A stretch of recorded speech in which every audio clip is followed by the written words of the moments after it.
La ilaha illallah. Fahami Rasul. Lahira. Today's lecture I entitled Etiquette. Etiquette. It is something that we all need in Fahami. Training, teaching, but just being around all these years, most of us are aware of this. Most of us all is aware of this etiquette. But do most of us understand what etiquette is? No. It's the way you conduct yourself. Okay. The knowledge that you possess and how you apply it in your everyday life. Fahami, the Fahami Rasul, placed great emphasis on etiquette. Because etiquette is so closely entwined with culture. It's how you apply the knowledge that you have obtained in Fahami, and how you apply the knowledge that you have obtained in Fahami.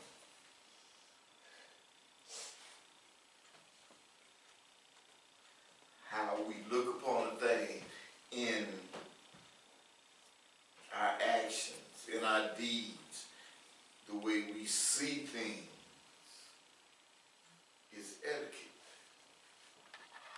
And the way we conduct ourselves will let people know how we act, how we look, how we perform.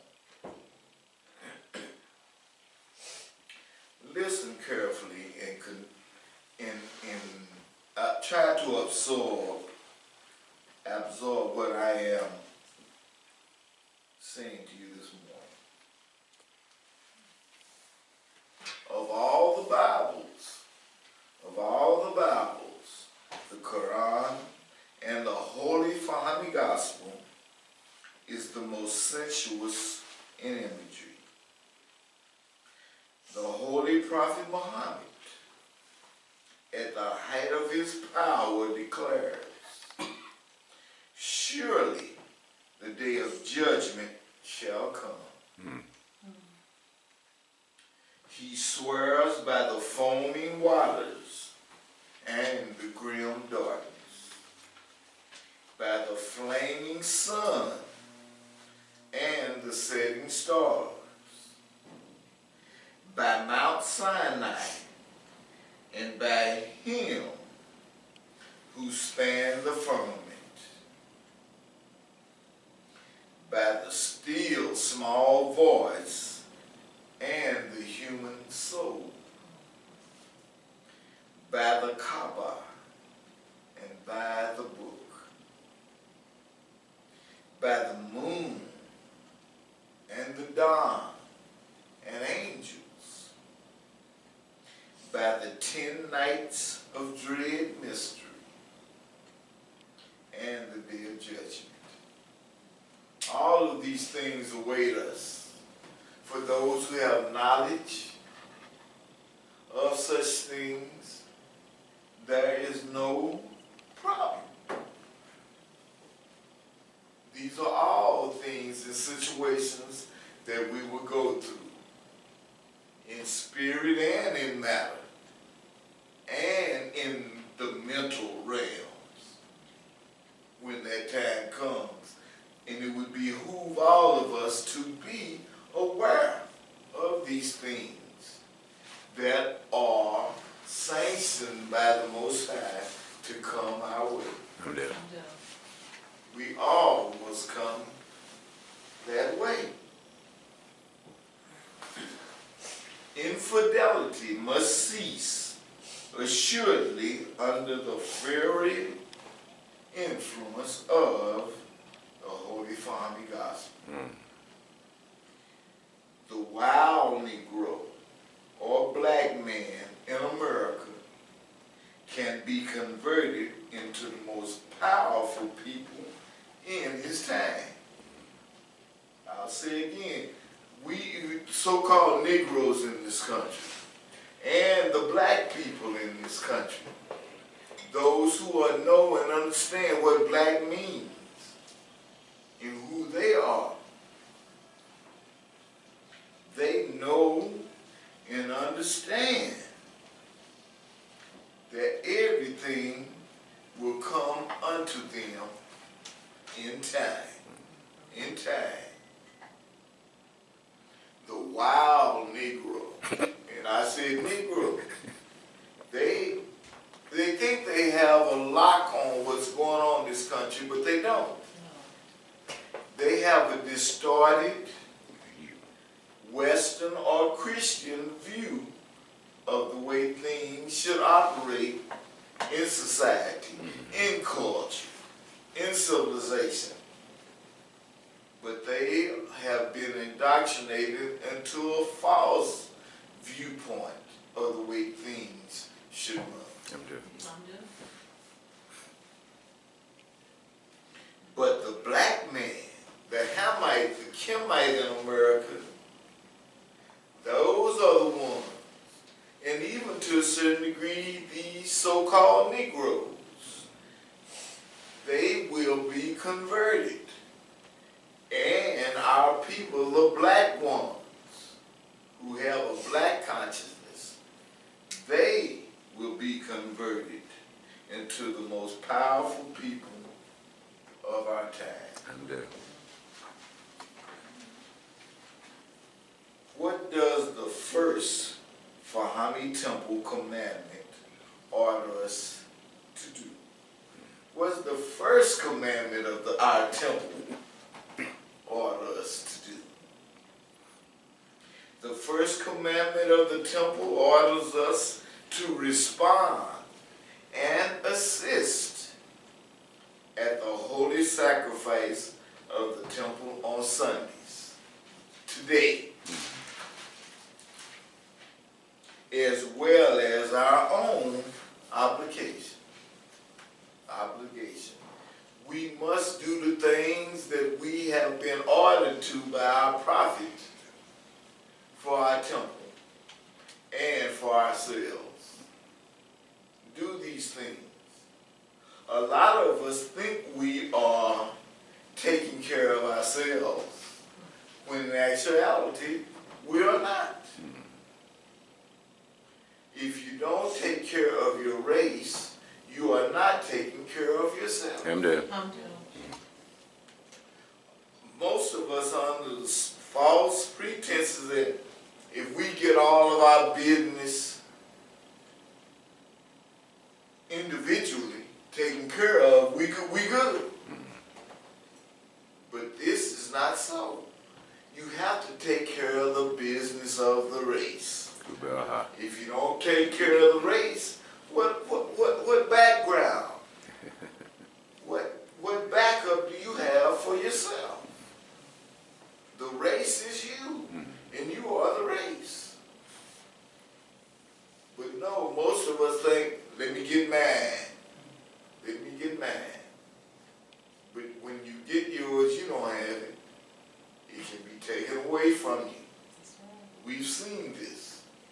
We've seen this. Most of our people who live in this Western white world, they get a lot of things that they think coming their way, and they figure they're good. Oh, I got mine. Y'all get yours. And they get theirs, and they still realize that they don't have real freedom. Financial freedom, spiritual freedom, material freedom.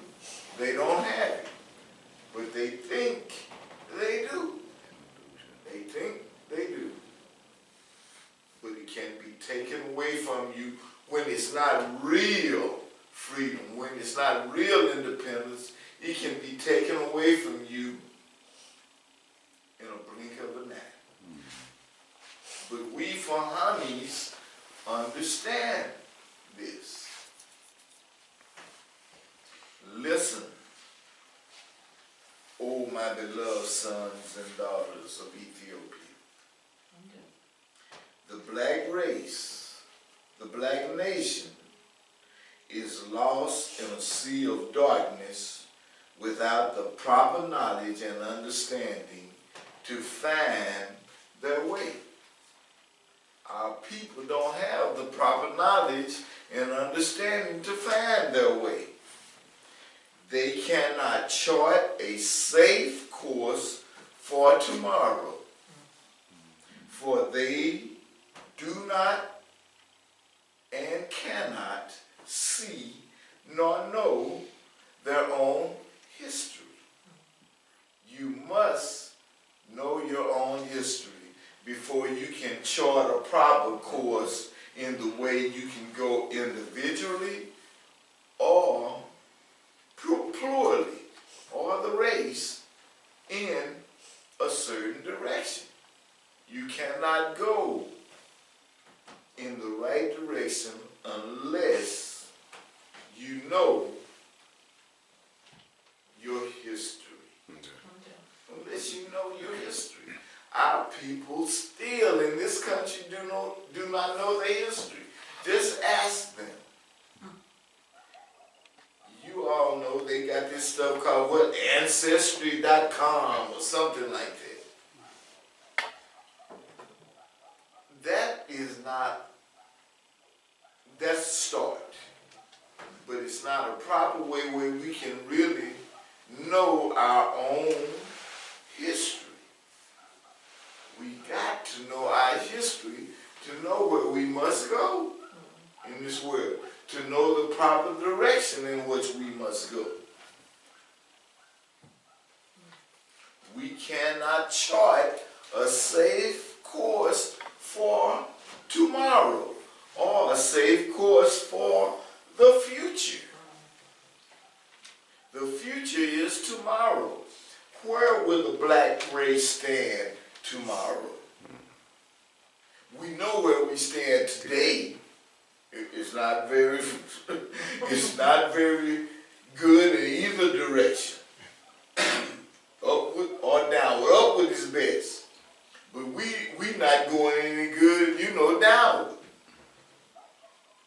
We still don't understand this. But we have to have a proper understanding of our history before we can properly chart a course for tomorrow.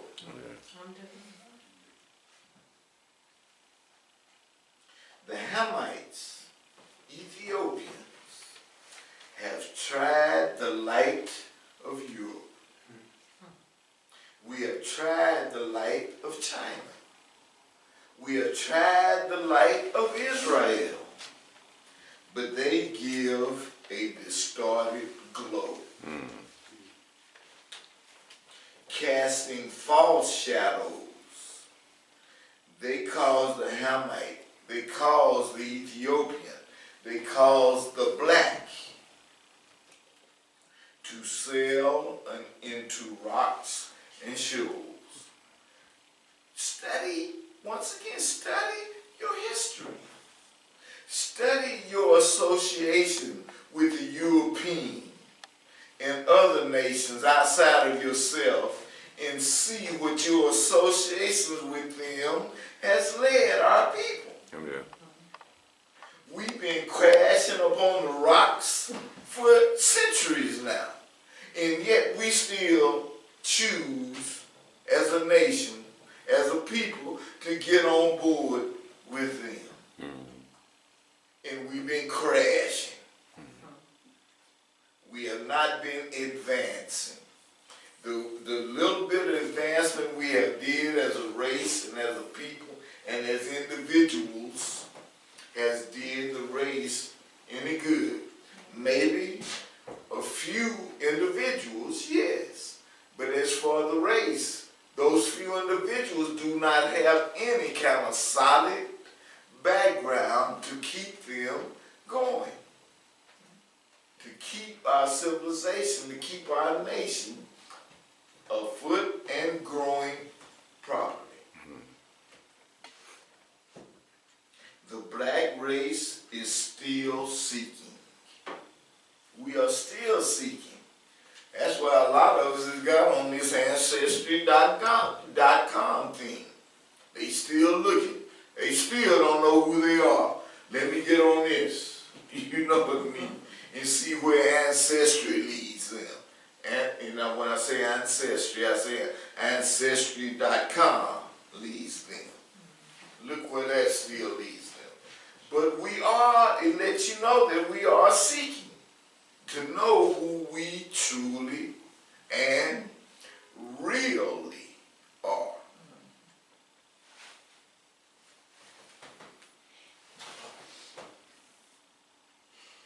The black race is still seeking. The black race is still searching. Who are they? Who are we? Black people, it's a shame. Black people still don't know who they are. They think they do, but you know what? They can't give you an intelligent answer of who they are. Who you are, brother. They'll start talking to you, but you know what? They don't give you an intelligent answer. They'll fill your head full of a whole lot of words, but when they through, it's still not a logical, clean cut. It's explanation of who they are. Of who they are. The thinking black wants to know. And I did say the thinking black. The thinking black wants to know, I am the product of what? The thinking blacks wants to know, I am the product of what? Where did I come from? What did I do? What can I do?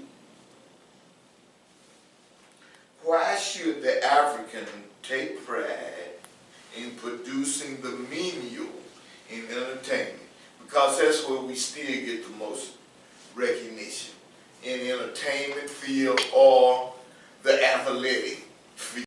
You know, that's when you hear, that's when we get the most so-called accolades by white America or the white world. You know, we got to be singing and dancing, whatever you call it, or shooting hoops, batting balls, or running football. That's where we get our most recognition. Still. And we seem to be satisfied with that mess. That's not enough. That's not enough. The thinking black man wants to know, am I the product of what? Why should the African take pride in producing the menial in entertainment, while the rest of the world points to their achievements in building a culture and a nation? Black people are still not trying to build a nation for their people. Donald Trump, our so-called president, gets up in front of people every day and expounds what he's trying to do for European and white American culture. And how he gonna build more on this white American culture.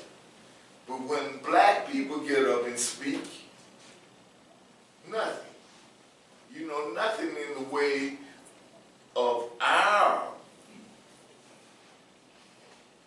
predicament, of our way of trying to improve ourselves in their world.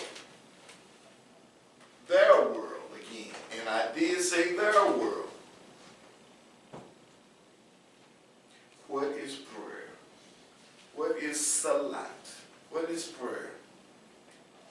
Salat, prayer is an elevation of the soul of man. Prayer is an elevation of the soul of man. And there are 7 principles that make up the soul of man. We Fahamis should know this. There are 7 principles that make up the soul of man. And we know that prayer is the elevation of the soul of man.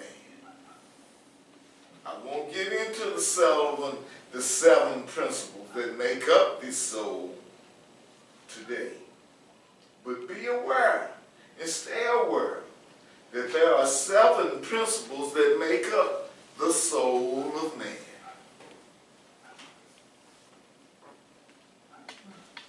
We must begin at our roots. We must begin at our roots. Our heritage, our foundation in reference of Zulu land or Swaziland, Hausa, Urdu, or Swahili. But this will not work. Think about our foundation. Think about our foundation in the world today. We have a foundation in Zulu land, yeah we do, somewhat. We have a foundation in Swaziland, we do, somewhat. We have a foundation in Hausa, Urdu, Swahili. But this still will not work for us. It still will not work for us. For it takes my people only partly the way there. It takes us partly the way home. When we study about the Swahilis, the Hausa, the Zulu, the Urdu, they only take us part of the way there. Part of the way. We must have been a stronger people. We must have been. We had to be more than that. Had to be. Great Britain, the English, the so-called English, looks to the time of the defeat of the Roman legions as his genesis. The birth of his nation that grew and later claimed that the sun never set on his empire. That's what Winston Churchill said when the Germans was bombing the hell out of London in World War II. Winston Churchill said, he said the sun never set on the British Empire. It's always shining. This is what he said, and they believed him. And he came through. He called on the sun. He called on the sun. Where were we when the British or the white boy lived in trees and painted his butt blue? Where were we then? Where were we? Black people don't even know this. We lived in we lived in castles. Great buildings had running water. Ate with utensils. We didn't eat with our hands. We had dishes and all this stuff. And he was living in trees and painting his butt blue. We didn't know who he was. The Italian would proudly claim Romulus's building of Rome as his great beginning.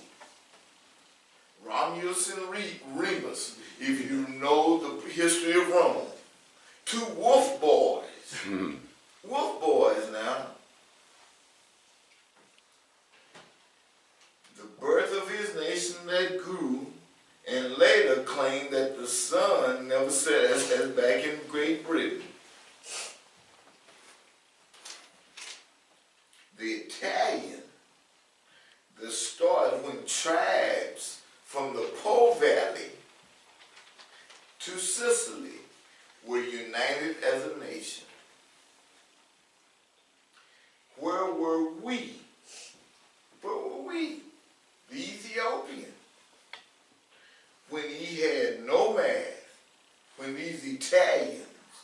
had no math. And he had lived in the mountains of the Alps, when he lived in the Aegean Sea, and the Mediterranean defined his entire world. That little area, if you know the maps, for how many supposed to study? We supposed to know all this stuff. You supposed to know all this stuff I'm telling you today. I'll give my interpretation of it, but you already know what I'm talking about. Yeah. Think, study, pray. I'm telling you this, but you're supposed to already have a good knowledge and understanding what I'm talking about. Don't let anybody stand up here before you and tell you anything. Yeah. Get it for yourself. Because somebody can tell you anything. And that's one of the problems with our black people in America today. We sit up here and let anybody, mainly people of European descent, tell us anything. And let me tell you, brothers and sisters, they tell us anything. And we go along with it. We go along with it.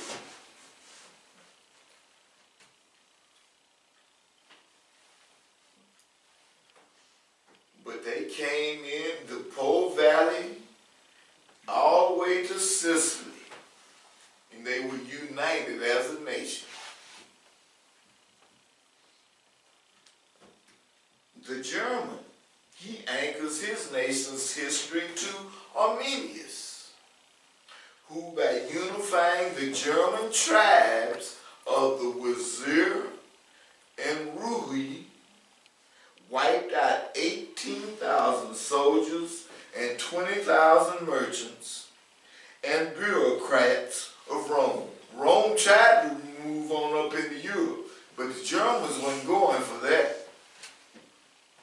The Italians tried to move up into Europe, up into northern, because you know where Italy is located. You might well say Italy ain't nothing but some northern black folks, you know, in that sense. You know, you might well say that, nothing but northern black folks. But and when they tried to get on further north, where sure enough white folks was, moved into northern Europe, then on further into Arctic Europe, them white folks up there wasn't going for that. They wasn't going for that. So the Germans gathered together mainly under Martin Luther, who founded Protestantism. You know, he wasn't letting Catholicism and people out of Rome come up into Europe. He said, hey, no. So Martin Luther united the people of Europe, and they got together and they stopped Roman expansion into Europe. They stopped the Romans' expansion, and they started this decline and creating a nation in northern Europe in 900 or in 9 AD. Where were we? Where were we? Meaning you all, where were we? The Ethiopian, when the so-called German was fighting with a javelin and wicker shield. That's all the weapons they had. That's all they had. Where were we then? The Creator, in His infinite wisdom and mercy, will not let forever a people wander and flounder at the whim and fancy of every other nation on earth. The Creator will not stand there. Black people should understand this and quit kowtowing and saying, Jesus for what? What had Jesus done? We still thanking Jesus. And you ask a Negro, tell me what you thanking Jesus for. And you know what? 95% of them say he's thanking Jesus for something Jesus done did for him. But ask them, what have Jesus did for black people? They couldn't tell you an intelligent answer. But they might can tell you what Jesus done did for them. But for the race, please. Jesus ain't looked twice at the race. Even back in Matthew, when he did that for the sister who was walking on the shores of Tyre. That was one black person, one black woman who he helped. If she would have said, hey, come to my village and help him, he'd have looked at her like she was crazy. So look at what Jesus had did for the race. Look at what Christianity did for the race. He might have did something for the individual, but he has did nothing for our people as a whole.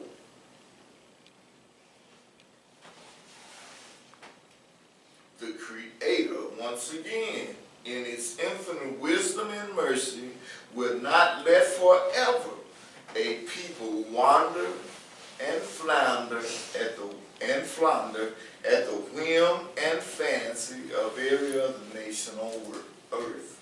He will not let us continue to suffer under them and whatever rules and government and anything else they put together to govern us.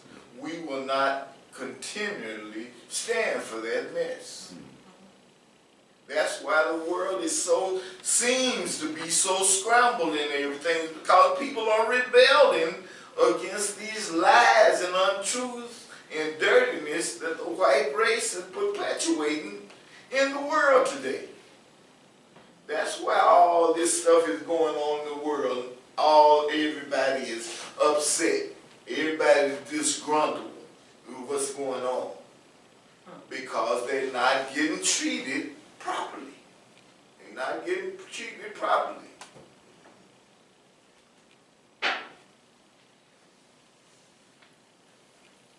The black race, when they have forgotten the face of Allah and know not their Father, He sends a teacher. He sends a light. He sends a prophet to lead and show them the way. Black people don't even understand that. The Fahmi Rasul, Sheikh Ahmad-Din, the prophet of Amun-Ra, the Rubai Ha, and successor to the gods of Kim, has come to bring the truth. Black people need to hold on a second and listen and hear what the prophet has brought to them. They do not listen. Over 7,000 years ago, on the continent Africa, in a land, Abyssinia, Allah created through the science of mind a race come into existence known as the Ethiopians. These people were the original stock from which sprung the brown, the yellow, the red, and the so-called white, pink, and all the palish, veinish, bluish hazed race of men. We spawned all of them. We were the black. And after all of them, brown, all up to what they call white folks came into existence. But we were the first. We were the first. over 7,000 years ago, and this took place in Africa, in Ethiopia, in Ham, in Kim. In Kim. Listen to what I'm saying. We sit here every Sunday, but listen to what I'm saying. Black people do not understand as yet. They do not understand as yet. And we, the originals, out of us came the brown, the yellow, the red, and the white race of men or people. This was accomplished through untold centuries of evolution. For Hamira Rasul. Preach, Jay, preach.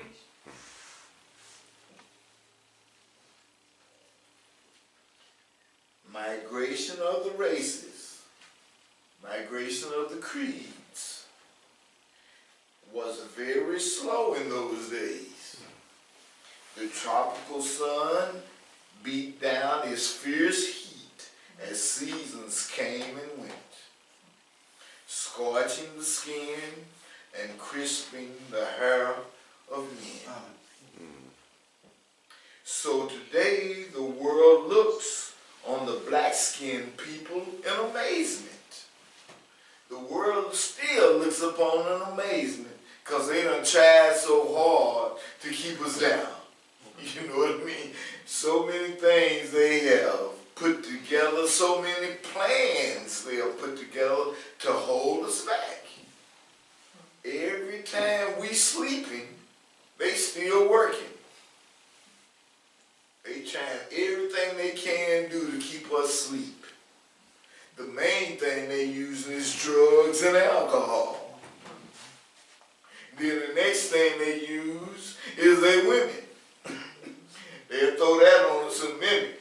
Give them a whole lot of drugs and a whole lot of alcohol. Then throw their woman out there and we got them. You know what I'm saying? You know.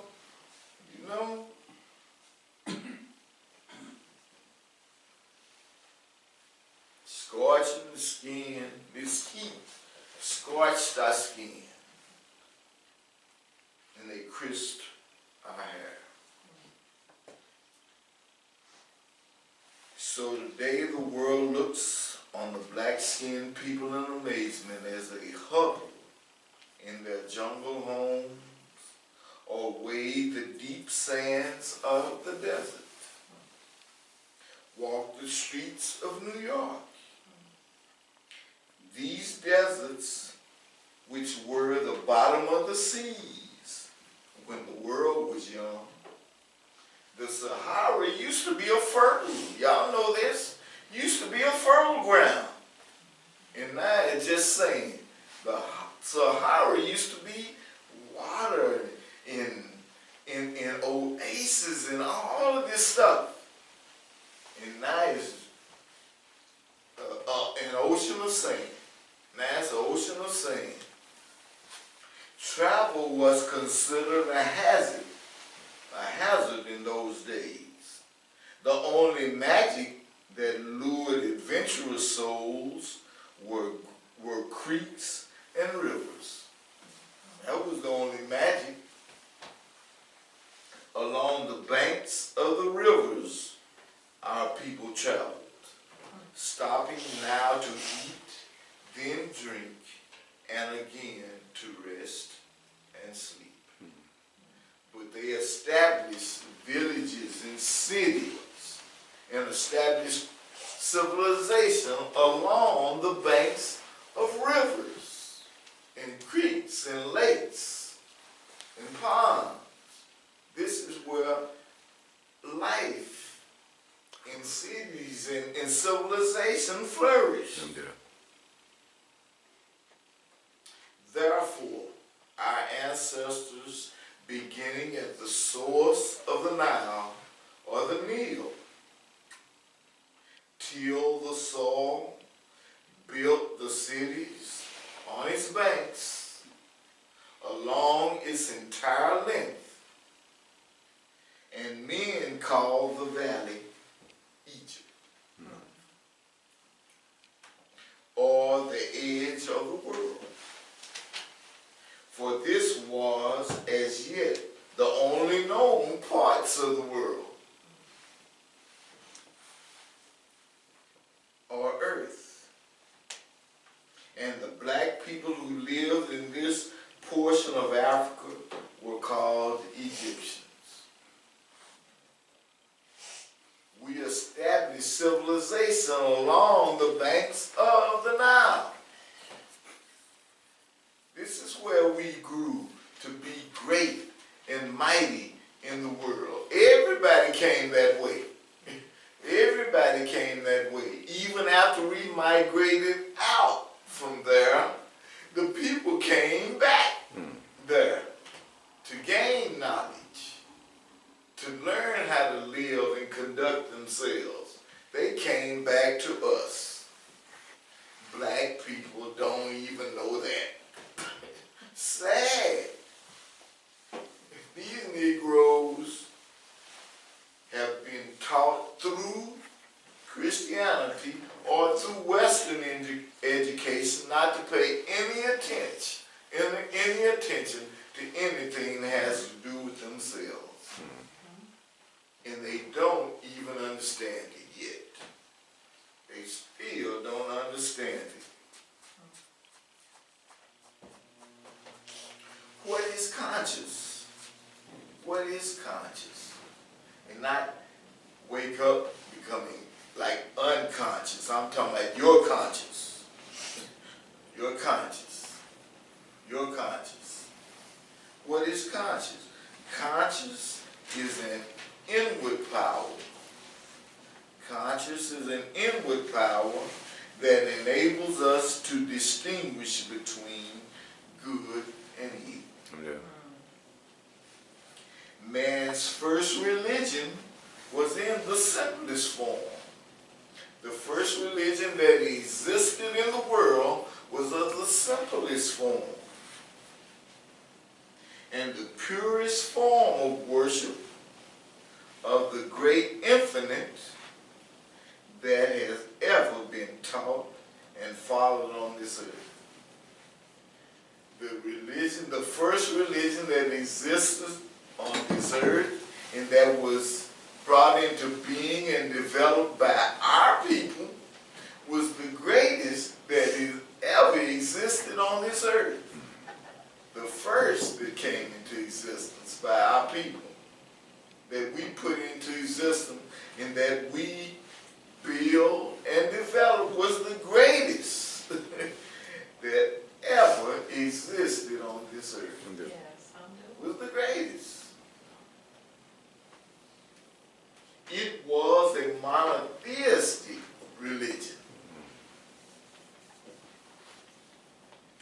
As only one creator or deity was worshipped. It was monotheistic. They worshiped only one. They worshiped only one God. He was worshipped by all of the people. And they gave to this one God many attributes. Many attributes.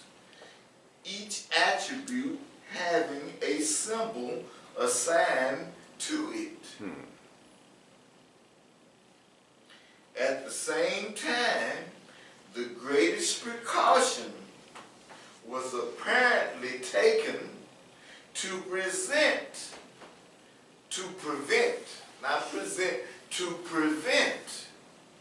the impression that there was more than one creator or deity.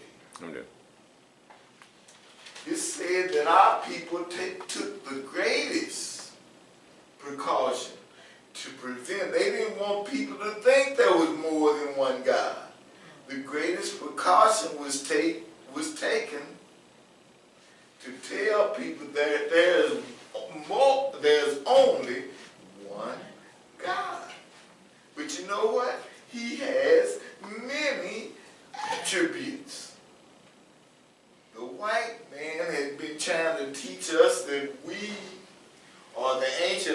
Africans or the ancient black folks worship more than one God. We worship a whole bunch of gods.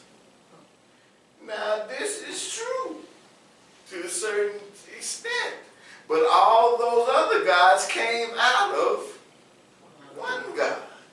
But they don't want to tell you this. They'll tell you you had some 8, 9, 10, 11, yeah, whatever. They worship. It was pluralistic. What's that they call it? What Catholicism? It's not monotheistic. Yeah, polytheism.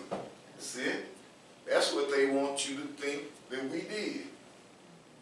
But no, the ancients always took the utmost care to try to make everyone know and believe that they believe in one God. But he has many attributes. He has many attributes.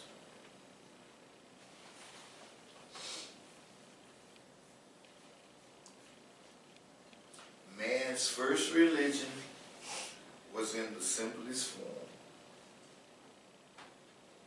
And the Creator came and talked to our people in ancient times. And we listened. Not anymore. Somewhere along we came and we got mixed up.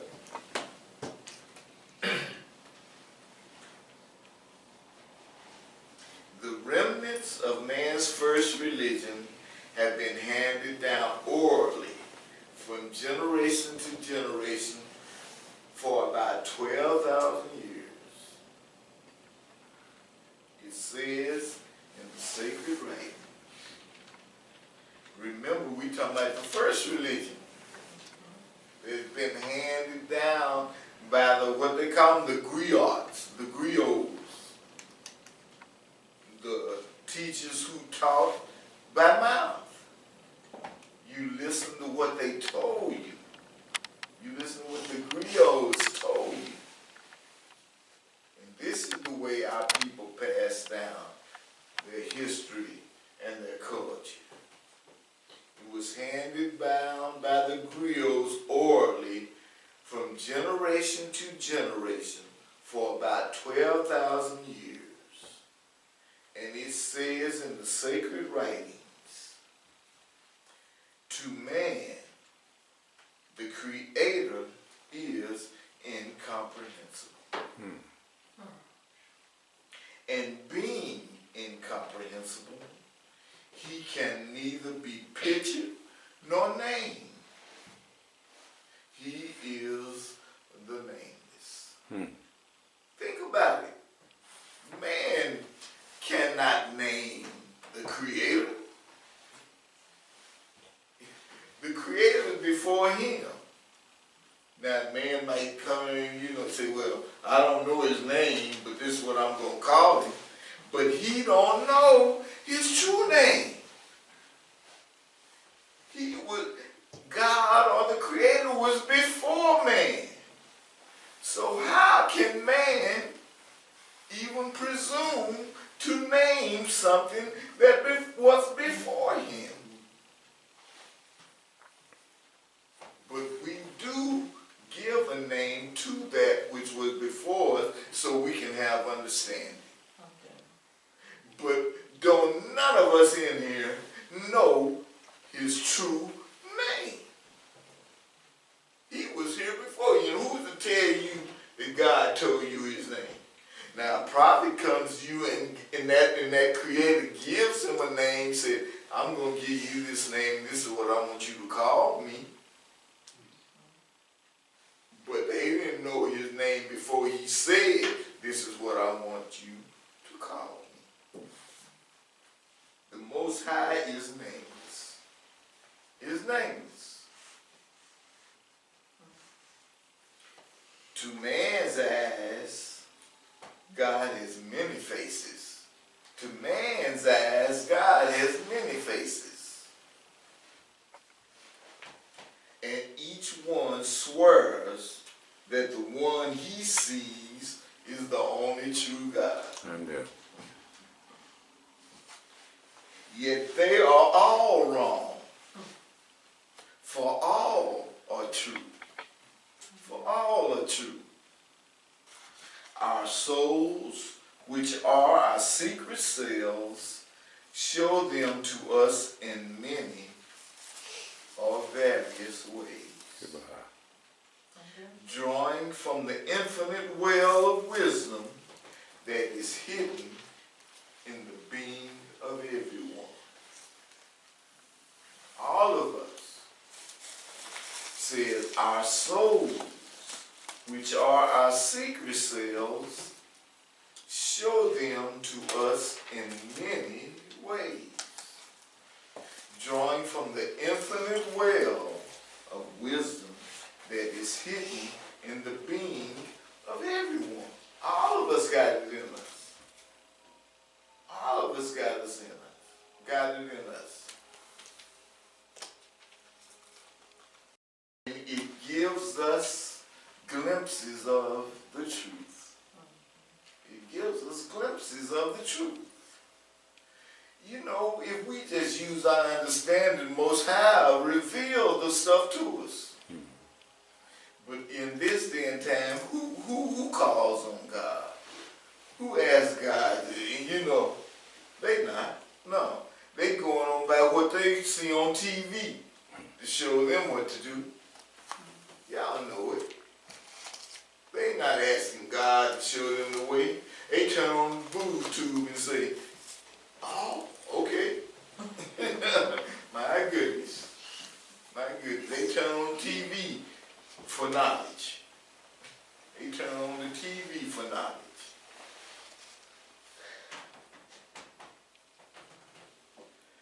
Drawing from the infinite well of wisdom that is hidden in the being of everyone.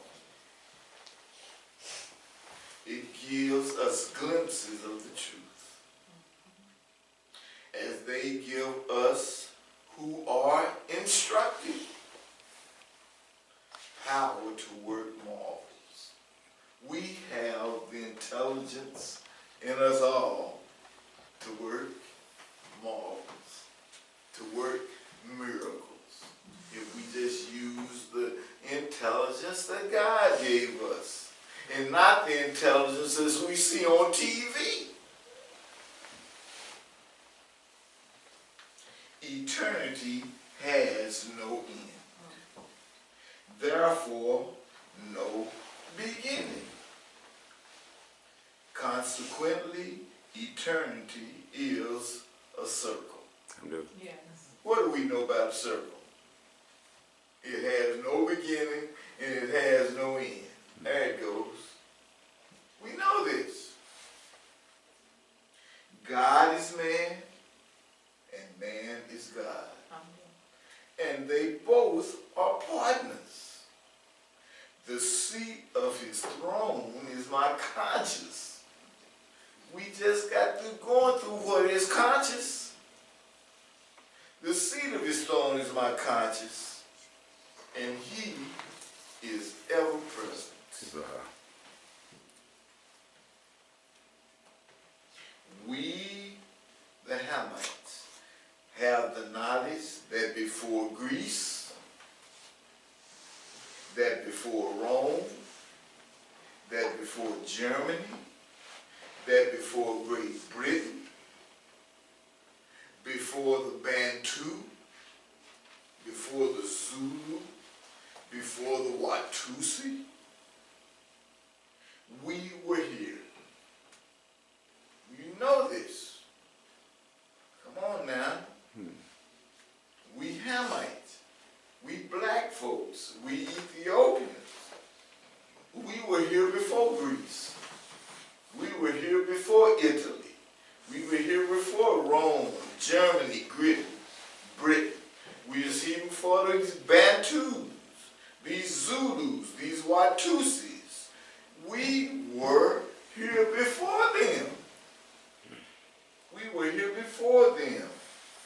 We are Hamite true. I'm talking about you people. We are Hamite Hamite true. We the first ones. Wasn't nobody here before y'all. Don't let anybody tell you something else. Wasn't nobody here before you all. But they try to. They try to tell you. But a lot of people are still going for it. We are Hamite true. And so was Khufu.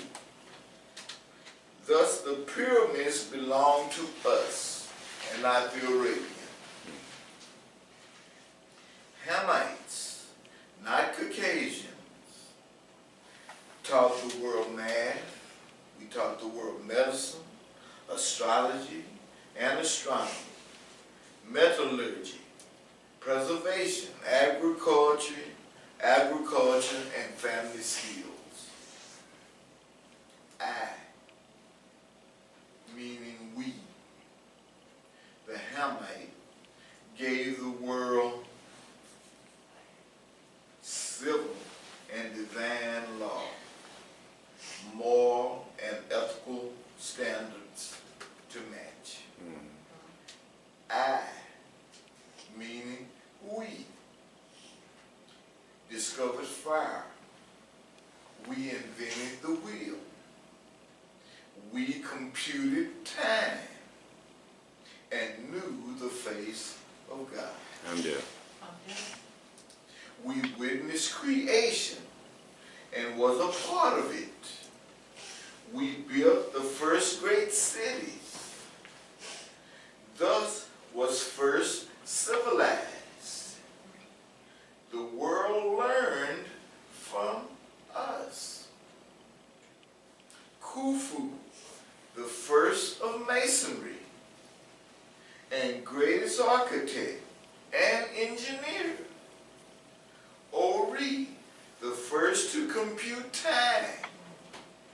Amun-Ra, Ptah, Asar, Heru, Mut, Neith, Andromeda, Cleopatra, Bukhara, Hathor, Pashtar, Isis, El, and Amun, saints all. The Fahami Rasul brought us knowledge of it all. We are Fahami. Don't nobody in here forget that. I'm there. We are Fahami. We now know with a profound serenity where we are going.